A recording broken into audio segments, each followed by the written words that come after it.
একজন ছাত্র অথবা ছাত্রী জীবনে সফল হওয়ার পেছনে সবচেয়ে বেশি গুরুত্বপূর্ণ হচ্ছে সময়ের সঠিক ব্যবহার করা। সময় সঠিক ব্যবহার এবং অধ্যবসায়ই পারে একজন স্টুডেন্টের জীবনে সফলতা ছিনিয়ে আনতে। আর সেই জন্যই প্রয়োজন সঠিক স্টাডি প্ল্যান।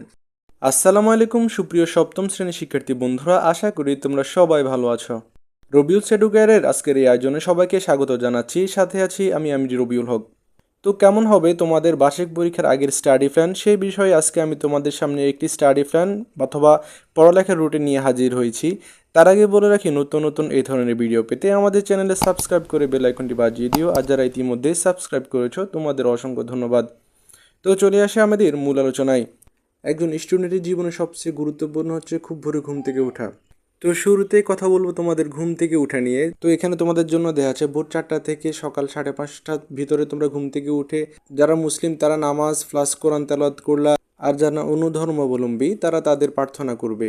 এরপরে 5:30 থেকে 6:15 পর্যন্ত তোমরা তোমাদের বাংলা বিষয়টি অধ্যয়ন করলা। এরপরে 6:15 থেকে 7টা পর্যন্ত তোমাদের ইংরেজি বিষয় অধ্যয়ন করবা। এর পরবর্তীতে 7টা থেকে 8টা পর্যন্ত গণিত বিষয়, যেহেতু গণিত বিষয় হিউজ পরিমাণ একটা টাইম প্রয়োজন, সেই জন্য তোমাদেরকে এখানে 1 ঘন্টা দেওয়া হলো। এর পরবর্তীতে তোমরা 8টা থেকে 9টা পর্যন্ত এখানে তোমাদের গোসল, নাস্তা প্লাস ক্লাসে যাওয়ার প্রস্তুতি নিতে পারো। এরপরে রয়েছে 9টা থেকে বিকেল 4টা পর্যন্ত ক্লাস টাইম প্লাস দুপুরে নামাজ প্লাস হচ্ছে নাস্তা। তো প্রতিষ্ঠান ভেদে এই টাইমে কিছুটা পরিবর্তন আসতে পারে। এরপর হচ্ছে বিকেল 4টা থেকে 5টা পর্যন্ত, এই টাইমের ভিতর তোমরা বাড়িতে ফেরা প্লাস হচ্ছে ফ্রেশনেসের একটা ব্যাপার স্যাপার আছে, প্লাস হচ্ছে খাবার খাওয়া। এরপরে 5টা থেকে 6টা, যেখানে আসরের নামাজ প্লাস হচ্ছে খেলাধুলা। খেলাধুলা বিনোদনের একটা অংশ।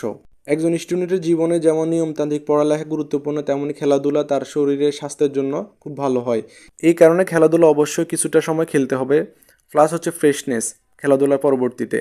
এরপরে সন্ধ্যা 6টা থেকে 7টা পর্যন্ত মাগরিবের নামাজ আছে। এরপর হচ্ছে তোমরা বিজ্ঞান অথবা সমাজ যে কোনো একটি বিষয় নিয়ে পড়তে পারো। এরপরে 7টা থেকে 8টা পর্যন্ত যারা মাদ্রাসায় আছো তারা আরবি বিষয়গুলো পড়তে পারো, প্লাস যারা স্কুলে আছো তারা ইসলাম শিক্ষা অথবা তোমাদের অন্যান্য যে বিষয়গুলো যেমন শারীরিক শিক্ষা, কর্মজীবনমুখীগুলো পড়তে পারো। এরপরে রয়েছে 8টা থেকে 8:30 পর্যন্ত কৃষি শিক্ষা অথবা আইসিটি অথবা তথ্য যোগাযোগ প্রযুক্তি পড়তে পারো। এরপরে 8:30 থেকে 9:30, যেখানে এশার সলাতের ব্যাপার স্যাপার আছে। এরপর হচ্ছে তোমাদের ক্লাসের যে হোমওয়ার্কগুলো দেওয়া হয়, যে পড়াগুলো দেওয়া হয়, এই টাইমে সেগুলো সলভ করতে পারো বা পড়তে পারো।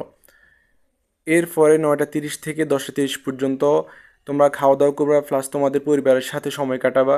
পরিবারের সাথে সময় কাটালে অনেক ভালো ফিল হয়। এরপরে 10:30 থেকে 11টা পর্যন্ত তোমরা ঘুমের প্রস্তুতি নিতে পারো। এই টাইমের ভিতরে তোমরা ফ্রেশ হয়ে ঘুমোতে চলে যাবা, প্রপার ঘুমে।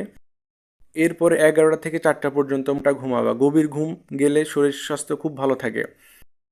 তো প্রতিনিয়ত এই রুটিন মেনে চললে অবশ্যই তোমরা সাকসেস হতে পারবা, ভালো একটা রেজাল্ট করতে পারো। ভালো একটা রেজাল্ট করতে পারলে নিজ থেকে ভালো লাগে, তোমার পরিবারও খুশি হবে, তোমাদের ভবিষ্যতের জন্য ভালো হবে।